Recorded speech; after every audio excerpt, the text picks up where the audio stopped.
What if a Spinosaurus replaced the T-Rex in the iconic river chase from Jurassic World Rebirth? How many of them would survive? Comment your guess and find out at the end. First, what the T-Rex did, then what the Spinosaurus would do.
I'm trying!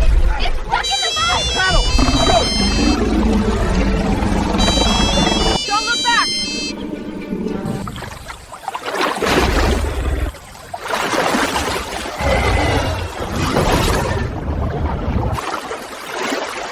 Moving! Reuben, look at the water. What is that?